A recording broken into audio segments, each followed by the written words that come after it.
28 अप्रैल 2026 को यूएई ने दुनिया के सामने आकर अनाउंस किया कि वो 1 मई से ओपेक प्लस से हमेशा हमेशा के लिए बाहर होने जा रहा है। यूएई के इस एक कदम से दुनिया के ऑयल मार्केट की क्या दशा और दिशा रहेगी, इस वीडियो में हम समझेंगे। आने वाले समय में इसका क्या प्रभाव इंडिया पर पड़ेगा, इंडिया में क्या आने वाले समय में ऑयल की कीमतें बहुत ज़्यादा कम होने जा रही है, क्या इंडिया में रुपये की कीमत डॉलर के मुकाबले मजबूत होने जा रही है, और आने वाले समय में क्या इंडिया में इससे महंगाई कम होगी। और एक और बड़ा सवाल, दुनिया में डोनाल्ड ट्रंप को बहुत सारे लोग जोकर कहते हैं, कोई उन्हें अनप्रेडिक्टेबल लीडर कहता है, कोई उन्हें एग्रेसिव बिजनेसमैन प्रेसिडेंट बताता है, लेकिन यूएई के ओपेक छोड़ने वाली ये खबर बताती है कि शायद डोनाल्ड ट्रंप को समझना इतना आसान नहीं है। और इस वीडियो के लास्ट में आप ये समझ जाएंगे कि डोनाल्ड ट्रंप के लिए यूएई का ओपेक से बाहर निकलना क्यों विन विन वाली सिचुएशन है।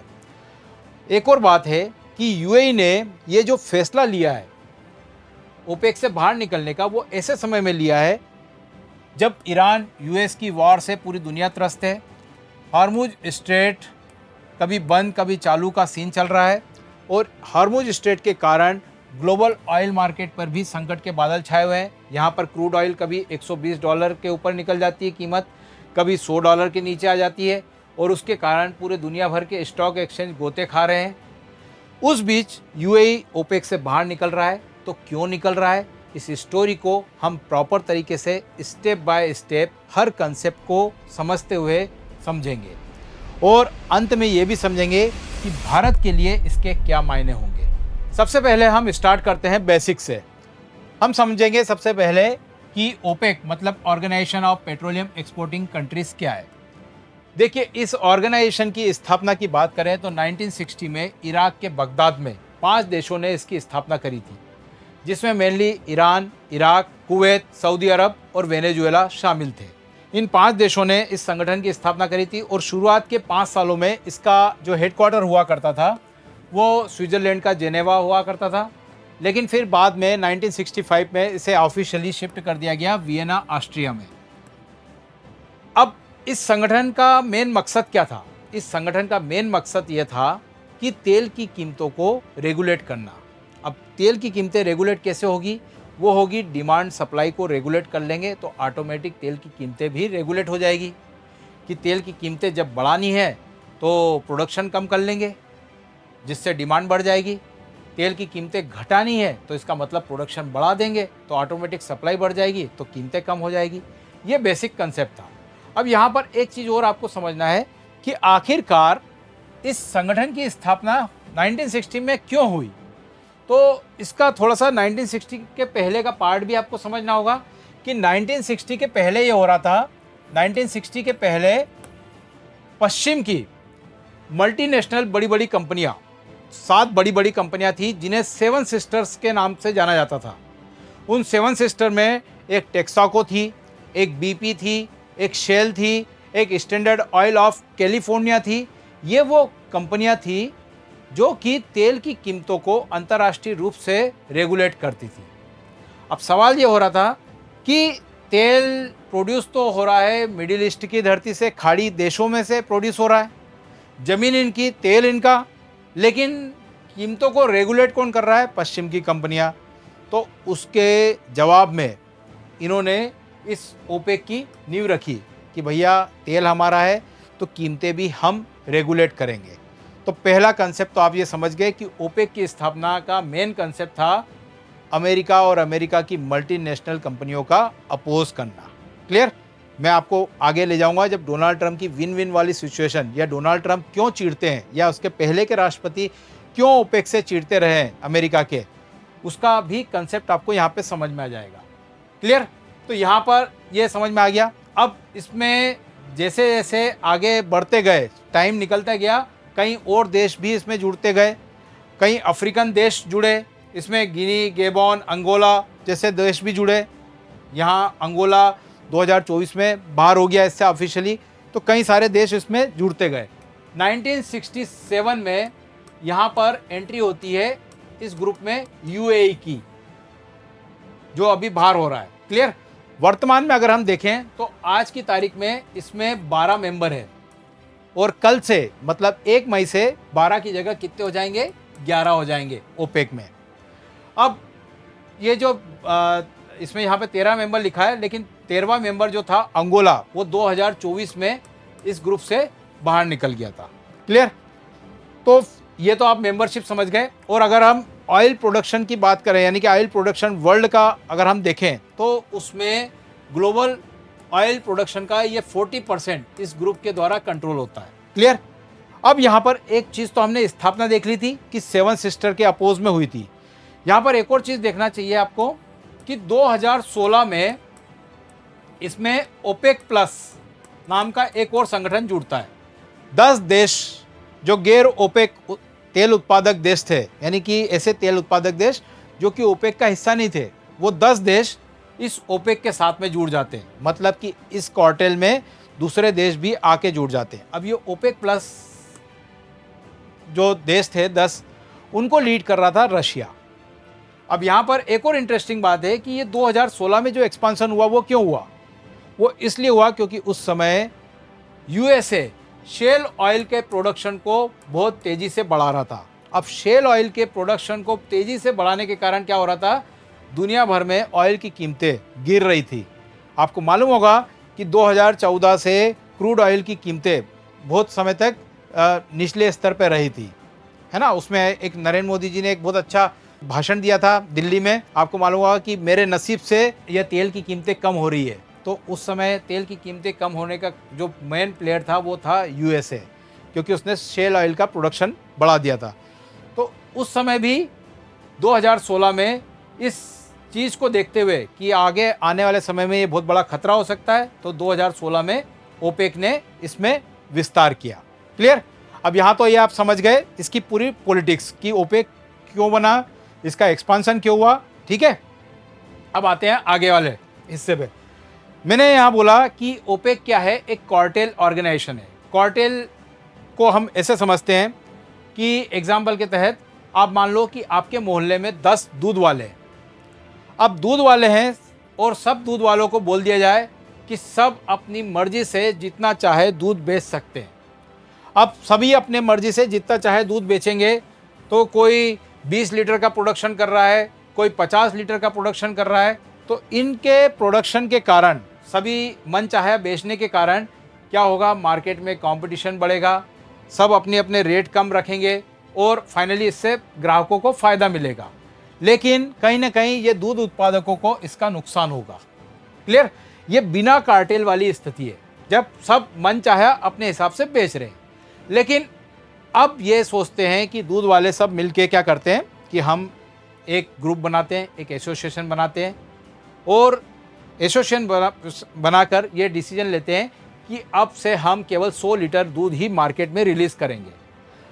चाहे हम 200 लीटर प्रोडक्शन कर सकते हैं, लेकिन बेचेंगे, मार्केट में सप्लाई कितना होगा? केवल 100 लीटर का ही होगा। अब चूंकि सप्लाई कम होगी मार्केट में और एक ही रेट पर होगी, तो इससे क्या होगा? मार्केट में डिमांड बढ़ेगी और दूध की कीमतें जो पहले कम कीमत पे मिल रहा था वो ज़्यादा कीमत पे मिलने लग जाएगा। क्लियर? अब यही खेल हुआ है ऑयल मार्केट में। ये ऑयल मार्केट में इसको आप ये दूध वाले की जगह आप रख लो, ओपेक के जितने भी मेंबर देश हैं वो दूध वाले बन गए, है ना। यानी कि सारे देश तेल बेचने वाले, प्रोडक्शन करने वाले देश साथ में मिलकर डिसाइड किया कि भैया अगर हम अलग अलग तरीके से प्रोडक्शन बढ़ाएंगे और अपने अलग अलग कीमतों पर बेचेंगे तो इससे हमको प्रॉफिट नहीं हो पाएगा और ऑयल की कीमतें लगातार गिरती हुई रहेगी। तो हम एक एसोसिएशन बनाते हैं और एक पर्टिकुलर अमाउंट ऑयल मार्केट में रिलीज़ करेंगे, जिससे मार्केट में डिमांड हमेशा बनी रहेगी और मार्केट में डिमांड बनी रहेगी तो ऑयल की कीमतें बढ़ी रहेगी और उसके कारण फाइनली जो हम ओपेक से सारे देश हैं, हमारी जेब में ऑटोमेटिक पैसा ही पैसा आएगा। तो ये बेसिक कंसेप्ट है कार्टेल का। एक और बात इस कार्टेल ऑर्गेनाइजेशन में जुड़ी हुई होती है, वो होती है कोटा सिस्टम। मतलब कि ऑर्गेनाइजेशन में जितने भी मेंबर्स हैं उनका एक कोटा निर्धारित किया जाता है।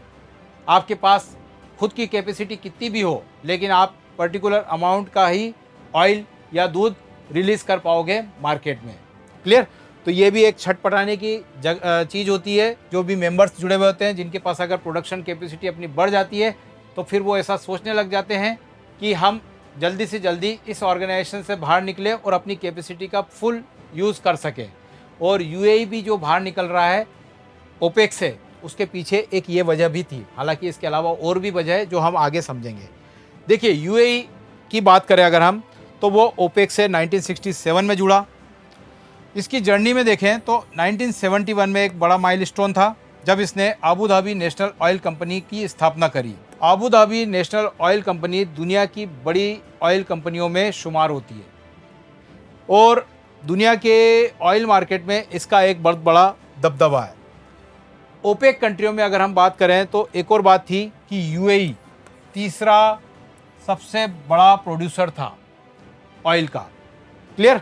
अब यहाँ पर अगर हम देखें तो मैंने कोटा सिस्टम की बात करी, तो कोटा सिस्टम को भी ऐसे समझिए कि यूएई के पास, अगर हम एक कार का उदाहरण समझें तो यूएई के पास एक ऐसी कार है जो कि 200 किलोमीटर की स्पीड से दौड़ सकती है, लेकिन कोटा सिस्टम के तहत बोला गया है कि भैया आपको 200 किलोमीटर में नहीं दौड़ाना, गाड़ी को दौड़ाना कहाँ पे है, 120 किलोमीटर। तो फिर कार वाला जो है वो ये सोचेगा कि मेरे पास तो 200 किलोमीटर की रफ्तार से दौड़ने की क्षमता थी, लेकिन फिर मैं 120 पे क्यों दौड़ रहा हूँ। सेम वैसा ही हुआ। यूएई ने अभी पिछले कुछ दिनों में बहुत बड़ा अपने यहाँ इन्वेस्टमेंट किया, टेक्नोलॉजी में इन्वेस्टमेंट किया, जिसके तहत उसकी जो ऑयल प्रोडक्शन की कैपेसिटी थी वो 5 मिलियन बैरल पर डे तक की पहुँच गई थी। अब इतनी कैपेसिटी होने के बावजूद भी कोटा सिस्टम के तहत उसको 3.4 मिलियन बैरल की ही अनुमति दी गई थी सप्लाई करने के लिए। यानी कि कोटा सिस्टम के तहत यूएई अपना केवल 60 से 70% कैपेसिटी को ही यूज़ कर पा रहा था। तो उसके कारण से क्या हो रहा था, यूएई छटपटा रहा था। अब इसके अलावा और भी कुछ चीज़ें थी जिसके कारण यूएई इस ओपेक से बाहर निकला। सबसे पहला घटनाक्रम अगर हम देखें तो अभी पिछले कुछ दिनों में एक हुआ था यमन में। यमन में मुकल्ला पोर्ट है, वहाँ पर सऊदी अरब ने क्या करा था, हमला किया था। एक एक करके हम समझते हैं ना। मुकल्ला पोर्ट पर हमला किया सऊदी अरब ने, और हमला करने का रीज़न बताया कि यहाँ पर एक हथियारों का जखीरा आने वाला था और हथियारों का जखीरा यूएई के द्वारा भेजा जाने वाला था। यानी कि सऊदी अरब ने अटैक किया यूएई पर यमन के थ्रू, है ना। यानी यमन के मुकल्ला पोर्ट पर जो हमला किया वो एक तरह से सऊदी अरब ने यूएई पे किया। तो दोनों एक ही ऑर्गेनाइजेशन के मेंबर है, लेकिन उसके बावजूद एक दूसरे पर हमला कर दिया। इसके अलावा सऊदी अरब ने एक स्टेटमेंट पास करा कि यूएई कहीं ना कहीं उसकी राष्ट्रीय सुरक्षा के लिए एक खतरा है। फिर साइड में अगर हम देखें तो सूडान, सोमालिया, वहाँ पर दोनों अलग अलग ग्रुप को सपोर्ट कर रहे हैं और एक दूसरे के खिलाफ भड़का रहे हैं। तो सूडान, सोमालिया जैसे देशों में भी दोनों सऊदी अरब और यूएई अलग अलग जा रहे हैं। फिर एक और घटनाक्रम हुआ 2020 में, अब्राहम अकॉर्ड। इजराइल ने यूएई के साथ एक अब्राहम अकॉर्ड साइन किया। यानी कि इजराइल जो कि अरब देशों का विरोधी माना जाता था, उनमें से एक देश यूएई सामने आता है और इजराइल के साथ समझौता कर लेता है, अब्राहम अकॉर्ड, जिसके कारण इजराइल ने यूएई में बड़ा इन्वेस्टमेंट करना स्टार्ट कर दिया, उसकी सिक्योरिटी में, टेक्नोलॉजी में इन्वेस्टमेंट करना स्टार्ट कर दिया। और ये सब चीज़ों को देखकर सऊदी अरब कहीं ना कहीं असहज हो रहा था। और फिर थोड़े दिन पहले आपको मालूम होगा, सऊदी अरब के साथ पाकिस्तान ने एक तरीके से नाटो का जो आर्टिकल 5 है, यानी कि एक देश पर हमला होगा तो दूसरे देश पर हमला माना जाएगा, इस तरह से एक तरह से इस्लामिक नाटो बनाने का प्रयास किया पाकिस्तान के साथ सऊदी अरब ने। वहीं इंडिया ने भी फिर यूएई के साथ स्ट्रेटजिक पार्टनरशिप करी। तो ये सब खेल एक तरीके से आप कोल्ड वॉर का जो कंसेप्ट समझते हो, यूएसए और यूएसएसआर के समय जो चलता था कि एक देश की जो क्रिया होती थी उसकी प्रतिक्रिया दूसरा देश करता था और इस तरह से कोल्ड वॉर चलती थी। तो ये भी खाड़ी में एक तरह से सऊदी अरब और यूएई में एक तरीके से कोल्ड वॉर चल रही है। तो ये सारे घटनाक्रम थे। इसके अलावा ओपेक तो था ही कि ओपेक के तहत यूएई हमेशा बोल रहा था, क्योंकि उसकी कैपेसिटी बढ़ चुकी थी, कि भैया हमारा कोटा बढ़ाओ, लेकिन सऊदी अरब हमेशा रिफ्यूज़ कर देता था, भैया आप कोटा नहीं बढ़ाने देंगे हम आपको। तो उससे यूएई छटपटा रहा था। लेकिन फिर भी ये समझा जा रहा था, दुनिया के जो बड़े बड़े एक्सपर्ट हैं वो ये समझ रहे थे कि यूएई और सऊदी अरब में संघर्ष लगातार चल रहा है, लेकिन फिर भी ऑयल एक ऐसी चीज़ है जिसके तहत ये दोनों ओपेक में जुड़े रहेंगे। हाँ, एक बात और है, दोनों ही अमेरिका से सपोर्ट लेने में इंटरेस्टेड रहते हैं, दोनों को ही अमेरिका का सपोर्ट है और दोनों के लिए ही ईरान एक दुश्मन है। ठीक है, तो कुछ जगह पर सिमिलर भी है और पिछले कुछ 10-12 साल में अगर देखें तो इनमें अच्छी पार्टनरशिप भी रही। लीबिया, सीरिया जैसे देशों में इन्होंने कई सारे ऑपरेशन साथ में हैंडल करे। लेकिन पिछले कुछ दिनों से जो घटनाक्रम मैंने बताया, यमन का घटनाक्रम, सूडान, सोमालिया का, अब्राहम अकॉर्ड का, ये सारे घटनाक्रम से इन दोनों के बीच में लगातार संघर्ष बढ़ता ही जा रहा था। और अभी हाल ही में क्या हुआ कि हार्मुज स्ट्रेट बंद हो गया। हार्मुज स्ट्रेट बंद होने के कारण जिस प्रकार से ऑयल सप्लाई गड़बड़ाई, इसके अलावा ईरान ने जिस प्रकार से यूएई पर हमले किए, उस हमले का अपोज सऊदी अरब या दूसरे जो खाड़ी के देशों ने उस तरीके से उसका सपोर्ट नहीं किया। तो इस कारण से भी यूएई छटपटा रहा था और फिर उसने 28 अप्रैल को सामने आकर एक फाइनली फैसला ले लिया कि हम अब ओपेक प्लस से बाहर होने जा रहे हैं। ये एक मैसेज था क्लियर कि अब से हम सऊदी अरब के अंडर में तो काम नहीं करेंगे। मतलब कि पहले एक नूरा कुश्ती चल रही थी, हिडन वॉर चल रहा था, लेकिन अब आमने सामने चलेंगे, ये दोनों एक दूसरे के पैरेलल होंगे। क्लियर? तो ये पूरी स्टोरी थी इसकी कि यूएई आखिरकार इस ओपेक से बाहर क्यों आया। अच्छा, यहाँ पर एक और गेम थ्योरी है कि यूएई भले ही सोच रहा है कि हम ओपेक से बाहर निकलकर अपना एक खुद का ऑयल मार्केट बनाएंगे और कई सारे सहयोगी ढूंढ लेंगे, लेकिन यूएई केवल ये इसलिए सोच पा रहा है क्योंकि यूएई ऐसा समझता है कि वो भले ही ओपेक से बाहर निकल गया है, लेकिन ओपेक के दूसरे देश ओपेक में बने रहेंगे। अब ये क्यों ज़रूरी है?